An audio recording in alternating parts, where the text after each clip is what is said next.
J'espère que vous avez été bien préparés pour aujourd'hui vivre votre profession de foi et vivre aussi cette première des communions.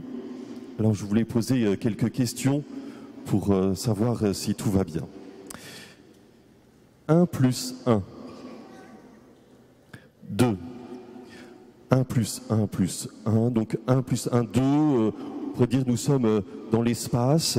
Puis si on rajoute, quelquefois il y a une troisième dimension dans l'espace. Et il y a une logique de l'espace. Il y a un système peut-être comptable qui nous permet de comprendre les choses. Pour le temps, si je vous dis 60 plus 30, vous devez normalement répondre 1,5. 1h30, 60 plus 30, 1h30, nous sommes dans le temps. Il y a une autre logique qui peut-être correspond à autre chose et qui est ainsi signe de cet amour.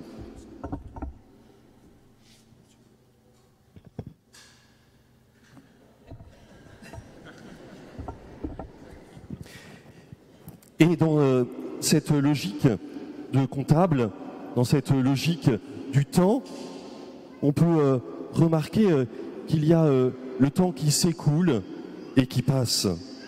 Nous avançons.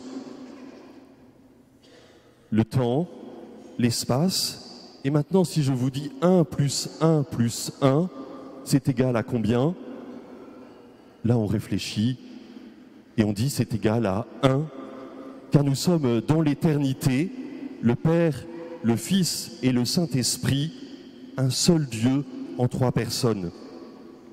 L'éternité. Il y a donc la logique du temps, la logique de l'espace et la logique de l'éternité. Et pour entrer dans cette logique, nous avons besoin de comprendre autre chose. Ce n'est pas juste un système où il faut compter, car la logique de l'éternité, c'est l'amour.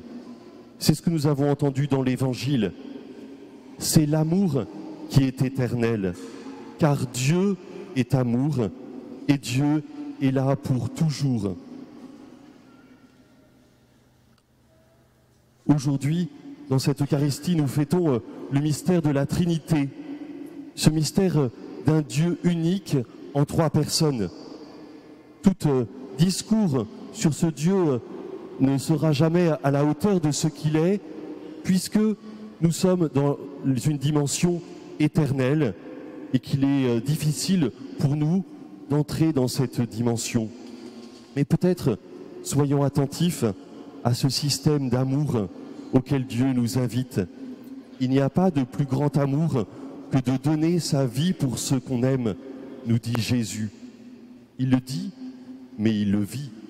Le mystère de la croix, c'est le mystère de cet amour de Dieu qui se donne jusqu'au bout, même face au refus de certains.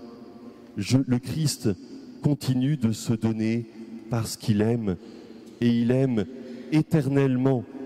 Il nous aime depuis toujours, et il nous aimera pour toujours. Nous sommes invités, en fêtant ce mystère de la Trinité, à entrer aussi dans ce mystère d'amour, à le contempler, à le recevoir, l'accueillir et à en vivre. Et peut-être qu'aujourd'hui, nous avons à vivre quelque chose pour entrer dans cette éternité, ou à vivre ce mystère d'éternité aujourd'hui. Certains vont faire leur profession de foi, et c'est une belle chose. Chaque dimanche aussi, nous proclamons notre foi. Aujourd'hui, vous posez cet acte de reconnaître que Dieu est Père, Fils et Saint-Esprit, et tout ce qu'il donne, la création, le salut et la vie. Mais peut-être qu'il s'agit aussi pour vous de passer de cette profession de foi à la confession de foi. Les confesseurs, ce sont les martyrs. Alors, bien sûr, le martyr, il y a ceux qui donnent leur vie par amour pour témoigner de Dieu, parce que certains s'opposent à eux et ils continuent de se donner. Je ne sais pas si parmi nous, certains seront ainsi appelés à donner leur vie. En tout cas, il s'agit d'aimer et de choisir d'aimer toujours. une chose est de professer sa foi, de le dire avec des mots. Une autre chose est de le confesser par notre vie, par ce que nous donnons, par la manière dont nous aimons, à la manière de Dieu.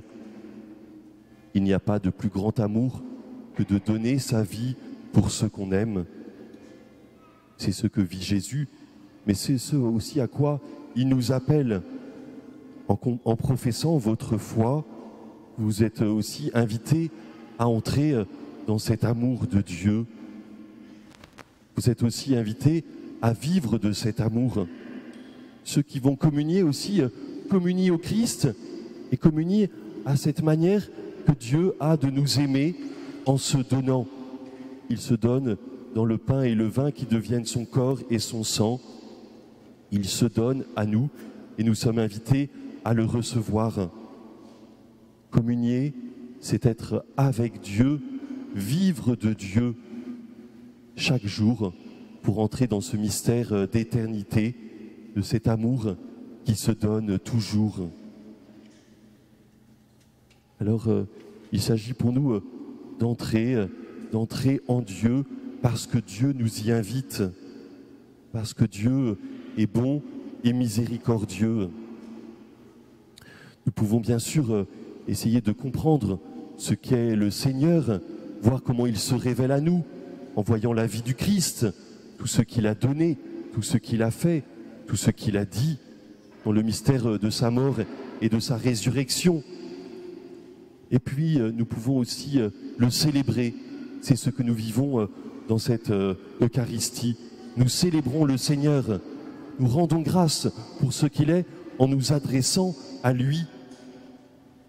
Et puis, nous pouvons le contempler et le regarder simplement aussi dans le silence de notre cœur, car Dieu est là avec nous, pour nous.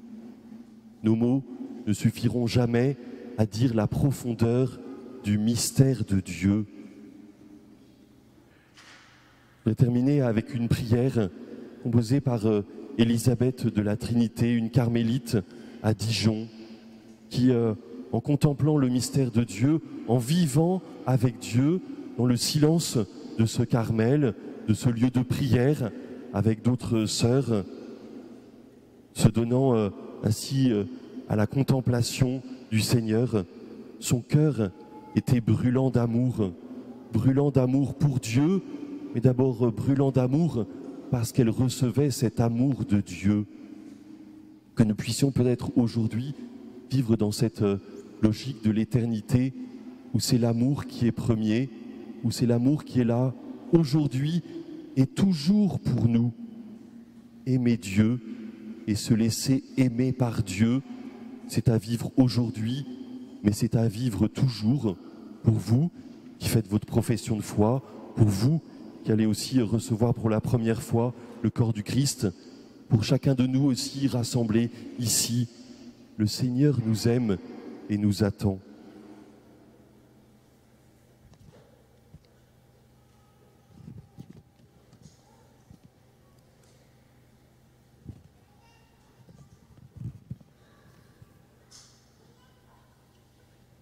Avec cette carmélite de Dijon, avec cette religieuse qui a vécu à la fin du 19e, au début du 20e, puissions-nous contempler ce mystère d'amour. Ô mon Dieu, Trinité que j'adore, aidez-moi à m'oublier entièrement pour m'établir en vous, paisiblement, comme si déjà mon âme était dans l'éternité, dans votre amour. Que rien ne puisse troubler ma paix, ni me faire sortir de vous, ô mon immuable Dieu, mais que chaque minute m'emporte plus loin dans la profondeur de votre mystère. Pacifiez mon âme, faites-en votre ciel, votre demeure aimée et le lieu de votre repos. Que je ne vous y laisse jamais seul, mais que je sois toujours là, tout entière, tout éveillée en ma foi, toute adorante, toute livrée à votre action créatrice. Ô mon roi, Jésus, Esprit Saint, Père, mon tout, ma béatitude. Immensité où je me perds, je me livre en vous. Ensevelissez-vous en moi pour que je m'ensevelisse en vous, en attendant d'aller contempler en votre lumière l'abîme de vos grandeurs. Que votre amour soit toujours avec moi. Amen.